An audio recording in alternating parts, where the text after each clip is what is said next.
মার্কিন president Donald Trump ইরানের সাথে পরমাণু চুক্তির জন্য পাগল হয়ে উঠেছেন।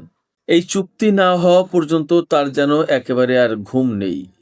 তিনি যে চুক্তির জন্য মারাত্মক রকমের উদ্বিগ্ন হয়ে পড়েছেন কিংবা পাগল হয়ে উঠেছেন, এর ছোট্ট প্রমাণ হচ্ছে তিনি গতকাল বিশেষ প্রতিনিধি স্টিভ উইটকফকে ফোন করে জিজ্ঞেস করেছেন, এত সেনা পাঠানো হলো, এত বিমান, এত যুদ্ধ জাহাজ, কিন্তু ইরান এখনো চুক্তি করছে না কেন? সুপ্রিয় দর্শক, আসসালামু আলাইকুম। আপনাদের সবাইকে স্বাগত জানাচ্ছি এখনকার আলোচনায়। আপনাদের সঙ্গে আছি আমি সিরাজুল ইসলাম। দর্শক, এতক্ষণ যে বিষয়গুলো বললাম, এই বিষয়গুলো নিয়েই মূলত এখন আলোচনা করব। এই আলোচনাতে আপনারা জানতে পারবেন যে ডোনাল্ড ট্রাম্প কেন ইরানের সাথে চুক্তি করার জন্য পাগল হয়ে উঠেছেন এবং ইরান এ ব্যাপারে কি ধরনের মনোভাব ব্যক্ত করছে। তো চলুন কথা না বাড়িয়ে বিস্তারিত শোনা যাক। তবে আপনাদেরকে আগেই বলে রাখি, ভিডিও যদি ভালো লাগে তাহলে লাইক, কমেন্ট, শেয়ার করবেন আর চ্যানেলটি সাবস্ক্রাইব করে সাথেই থাকবেন। চলুন দর্শক, আলোচনা শোনা যাক।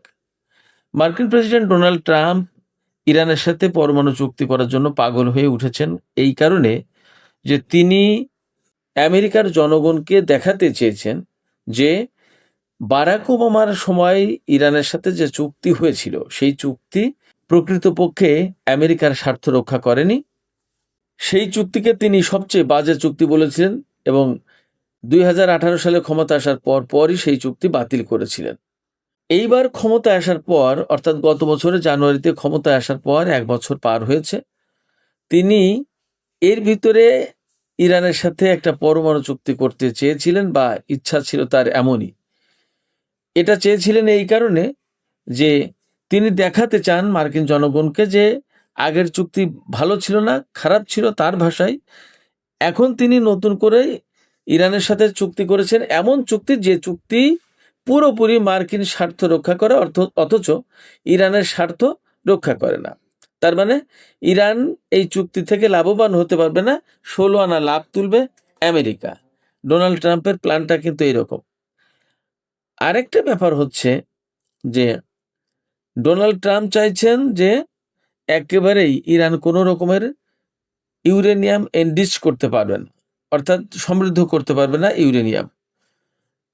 আসলে এর আড়ালে তিনি যে কথা বলছেন সেটা হচ্ছে এই যে ইরানের কোনো পরমাণু কর্মসূচিই থাকবে না।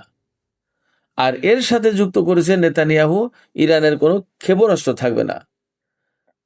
গত জুন মাসে যুদ্ধে নেতানিয়াহু টের পেয়েছেন যে ইরানি ক্ষেপণাস্ত্রের ধার এবং ঝাঁজটা কত বেশি।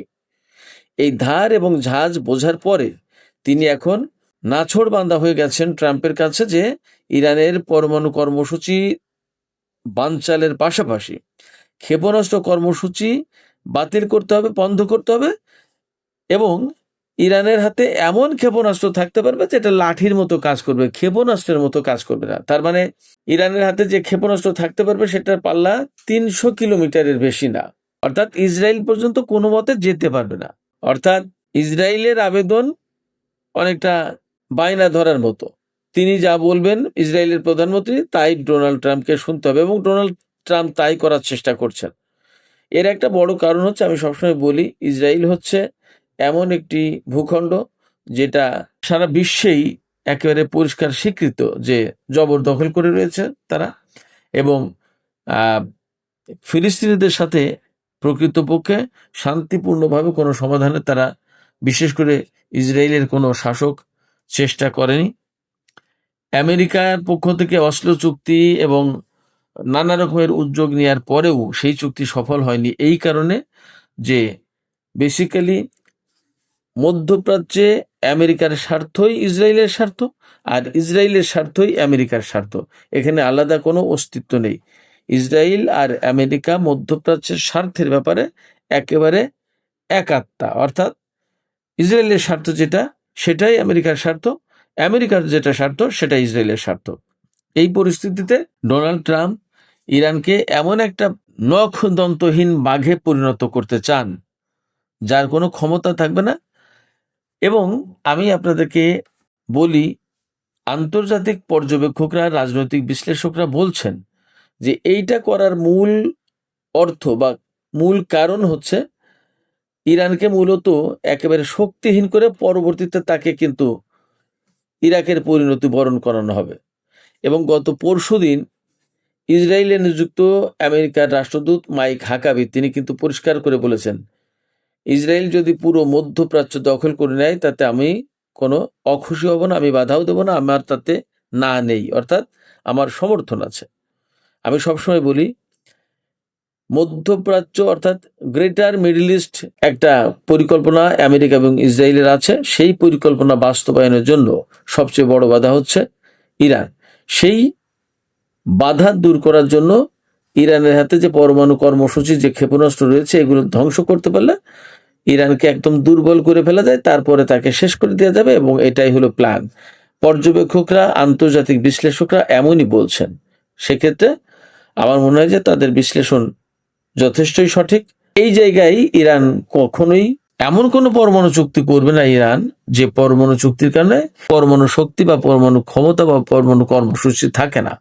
ফলে ডোনাল্ড ট্রাম্পের সাথে ইরানের আসলে এই জায়গায় কখনোই মতের মিল হবে না, এবং মতের মিল না হওয়ার মানেই হচ্ছে ইরানের সাথে আমেরিকার একটা যুদ্ধ অনিবার্য হয়ে যাওয়া। আমার মনে হয় যে সেই দিকেই যাচ্ছে পরিস্থিতি। সুপ্রিয় দর্শক, এখনকার আলোচনা এখানেই শেষ করব। আপনাদের কি মনে হয়, পরিস্থিতি কি আসলে শেষ পর্যন্ত যুদ্ধের দিকেই যাবে? কমেন্টে লিখে জানাতে পারেন মতামত। আর আবারও বলি, ভিডিও ভালো লাগলে লাইক, কমেন্ট, শেয়ার করবেন, আর চ্যানেলটি সাবস্ক্রাইব করে সাথেই থাকবেন। আপনাদের সবাইকে অনেক অনেক ধন্যবাদ। আল্লাহ হাফেজ।